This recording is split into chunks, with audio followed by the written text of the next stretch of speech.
You step into a caged steel elevator and drop 60 feet down into the earth until you're facing a blast door.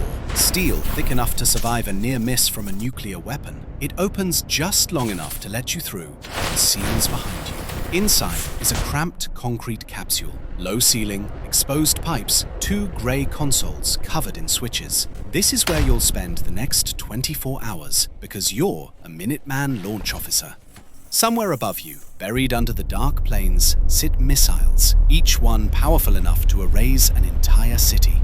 Your job is to sit in this box and wait for an order everyone hopes never comes. And you're never down here alone. There are always 2 of you, a commander and a deputy, at consoles placed deliberately far apart. It's called the 2-man rule. One sleeps while the other watches. Then you swap.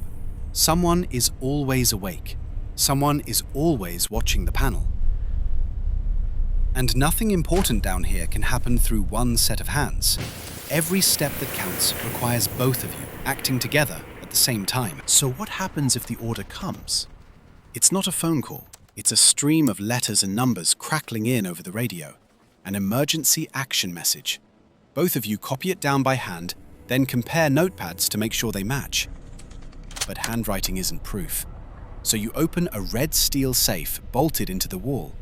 Inside are sealed packets called authenticators, each holding a code only the highest command should know. You tear one open. If it matches the message, the order is real. If it doesn't, you do nothing. Only now do the keys come out. You each carry one, and everything here is built around distrust. The 2 locks are mounted 12 feet apart, farther than any human can stretch. You could lunge with your arm fully extended and your fingers would still hang in empty air. So to launch, both of you have to turn your keys at the exact same moment and hold them there together.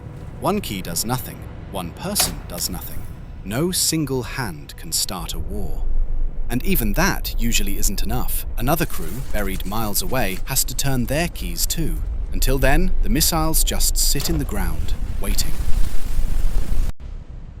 Step back and look at what's stacked around these weapons. 2 officers who can never act alone. A coded message. A sealed authenticator. 2 keys 12 feet apart. A second crew miles away. Layer after layer. All so that no one person could ever launch by mistake or by choice.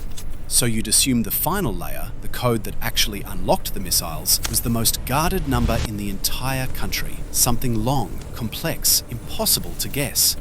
That's what anyone would assume. But according to Bruce Blair, a man who sat in exactly this seat through the early 1970s, that final layer wasn't guarded at all. He says the 8-digit code that enabled America's Minuteman missiles was set to the simplest number imaginable. 8 zeros. And the code wasn't even treated as a secret. According to Blair, the official launch checklist actually told crews to double-check the panel, not to guard the number, but to make sure nobody had accidentally dialed in anything other than 0. In his telling, the safeguard wasn't just weak, it was kept at 0 on purpose by procedure. To understand why, you have to go back to 1962.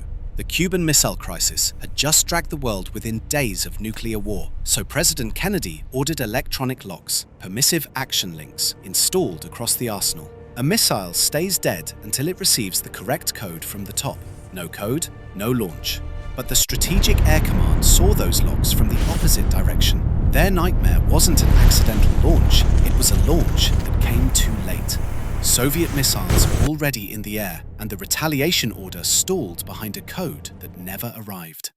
So, Blair says, they quietly set the code to all zeros and left it there. Year after year, crew after crew. From 1962 to 1977, roughly 15 years, the safeguard built to stop a rogue launch was, in his telling, no safeguard at all.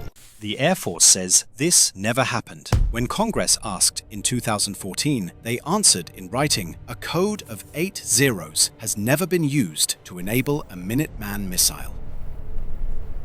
Except, read that sentence again. They said the zeros were never used to enable a launch.